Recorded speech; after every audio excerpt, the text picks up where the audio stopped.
ऊपर जिसका अंत नहीं उसे आसमां कहते हैं।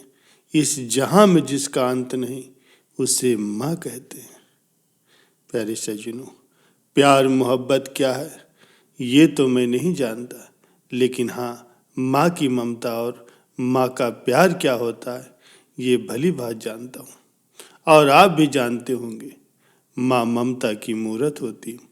ममता का अर्थ तो हम सब जानते ही हैं कि एक माँ का अपने बच्चों के प्रति प्रेम स्नेह कैसा होता। माँ कैसी भी हो, लेकिन माँ तो माँ होती है।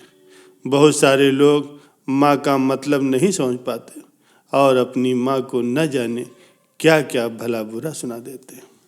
ये कहानी भी एक ऐसी ही माँ की ममता पर आधारित है, जिसको सुनकर आप अपने आंसू नहीं रोक पाओगे। बिमल बहुत परेशान था। उसे समझ में नहीं आ रहा था कि वो इन परिस्थितियों से कैसे निपटे। वो अपनी माँ को बहुत चाहता था, किंतु उसकी पत्नी और उसके बच्चे माँ से बहुत दूर भागते थे, क्योंकि उसके माँ की एक आंख नहीं थी और साथ ही साथ उसकी कमर भी 90 अंश पर झुक चुकी थी। वैसे वो अपना सारा काम खुद कर लेती थी, किंतु फिर भी वो उसकी पत्नी और बच्चों के लिए हमेशा खटकती थी। दादी, आप ऊपर के कमरे में जाओ, मेरे दोस्त आ रहे हैं, बिमल के बेटे अखिल ने बड़े बेरुखी से कहा। पर बेटा, मैं तो यहाँ बहुत दूर बैठी हूँ, बिमल की माँ ने बहुत प्यार से कहा। नहीं, आप उनके सामने मत रहो, वो मुझे चिढ़ाते हैं, अखिल ने जोर से डांटते हुए कहा। क्या हुआ अखिल, क्यों चिल्ला रहे हो? बिमल की पत्नी कामनी ने किचन से ही आवाज लगाई। देखो ना माँ, ये दादी यहीं ड्राइंग रूम में बैठी और मेरे दोस्त आ रहे हैं, अखिल ने शिकायत भरे लहजे में कहा। माँ जी, आप ऊपर चली जाओ, क्यों हम लोगों को लजवा रही हो? कामनी ने बेटे का पक्ष लेते हुए कहा। बेचारी सरस्वती चुपचाप उठकर जीने के सहारे ऊपर जाने लगी।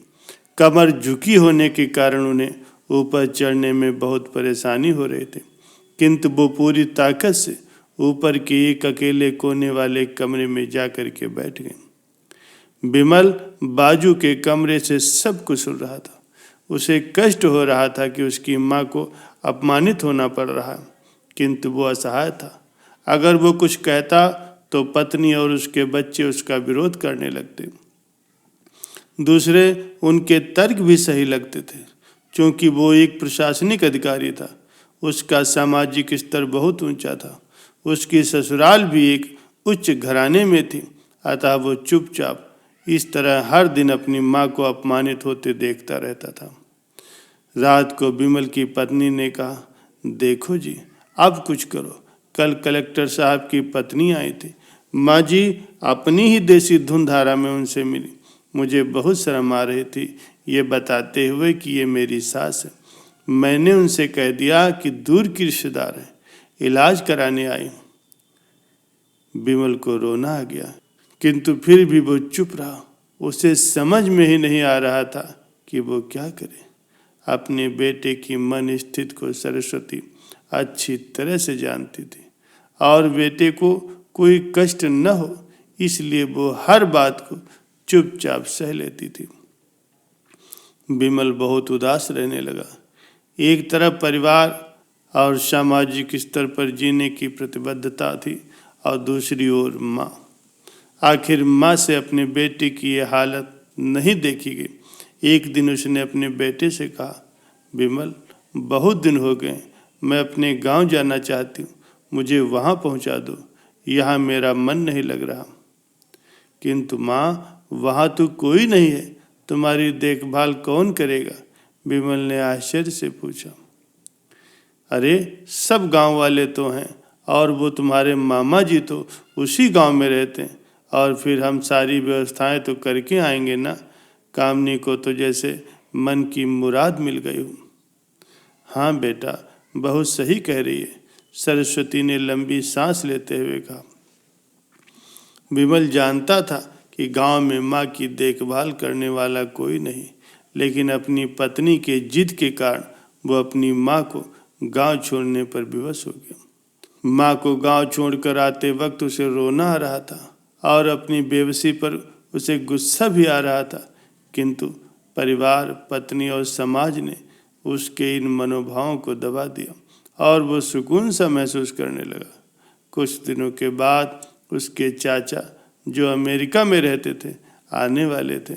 जब विमल बहुत छोटा था, उसके पिता जीवित थे, तब वो भारत आए थे और उसके बाद वो अब भारत आने वाले हैं। पूरा परिवार और आस पड़ोस बहुत उत्साहित था। अमेरिका से विमल के डॉक्टर चाचा आ रहे थे। डॉक्टर रमेश ने जैसे ही घर में कदम रखा, सब ने मिलकर बहुत उत्साह से उनका स्वागत किया। क्यों विमल, भाभी नहीं दिख रही, कहाँ हैं? डॉक्टर रमेश ने उत्सुकता पूर्वक पूछा। जी वो गांव में रहती, यहाँ उनका मन नहीं लगा, कामनी ने सपाट लहजे में उत्तर दिया। डॉक्टर रमेश ने विमल की ओर देखा तो विमल ने अपनी आंखें झुका ली। डॉक्टर रमेश सब समझ गए। बोले, कल हम भाभी से मिलने गांव चलेंगे सब लोग। दूसरे दिन सभी लोग गांव के घर में पहुंचे। देखा कि सरस्वती को बहुत तेज बुखार है और वो पलंग पर असहाय पड़ी है। डॉक्टर रमेश दौड़कर सरस्वती के पास गए, उनके पैर छू करके रोने लगे। सरस्वती की यह हालत उनकी कल्पना से परे थी। वाह बेटा विमल, तूने तो नाम उजागर कर दिया। अपनी माँ की यह हालत देखकर तुझे तो शर्म भी नहीं आ रही होगी। डॉक्टर रमेश ने विमल को लगभग डांटते हुए कहा।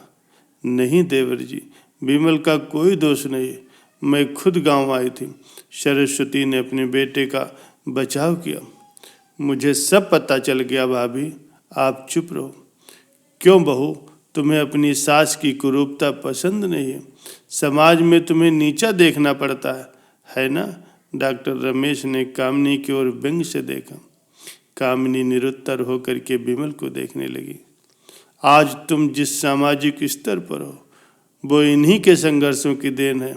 और बेटा विमल, तुम्हें शायद मालूम न हो कि बचपन में जब तुम 1 साल के थे, तब छत से नीचे गिरने के कारण तुम्हारी एक आंख फूट गई थी और तुम्हारी रीढ़ की हड्डी में भी समस्या आ गई थी।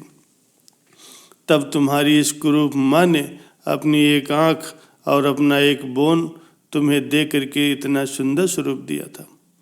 कामिनी बेटा, इतने सालों तक संघर्ष करके बेटे को प्रशासनिक अधिकारी बनाने वाली इस संघर्षशील औरत की तुम लोगों ने ये दशा कर दी। तुम्हें ईश्वर कभी माफ नहीं करेगा। डॉक्टर रमेश की आंखों से अश्रु की जलधारा बह रही थी। अब भाभी, आप मेरे साथ अमेरिका जाएंगी, यहाँ इन स्वार्थी लोगों के बीच नहीं रहेंगी। डॉक्टर रमेश ने सरस्वती से कहा। विमल को तो काटो खून नहीं था। डॉक्टर रमेश जो उसके चाचा थे, उन्होंने जो राज बताया, उसके बाद तो विमल को यही लग रहा था कि उससे ज़्यादा पापी इंसान इस दुनिया में और कोई है ही नहीं। वो दौड़ता गया और अपनी माँ सरस्वती के चरणों से लिपट गया। माँ, मेरा अपराध अक्षम्य है। मैं जानबूझकर चुप्पी साधे रहा, आपका अपमान करवाता रहा। अब सिर्फ आप ही उस घर में मेरे साथ रहोगी और कोई नहीं। विमल ने अग्नि दृष्टि से अपनी पत्नी और बच्चों को देखा। कामिनी को भी बहुत पश्चाताप हो रहा था, किंतु उसकी हिम्मत नहीं हो रही थी कि वो सरस्वती से आंख मिलाए। सरस्वती ने कामिनी की मना स्थिति को समझकर उसको पुचकारते हुए अपने पास बुलाया और विमल को डांटते हुए कहा, खबरदार, जो मेरी बहू को मुझसे अलग करने की कोशिश की तो तुझे ही घर से बाहर निकाल दूंगी।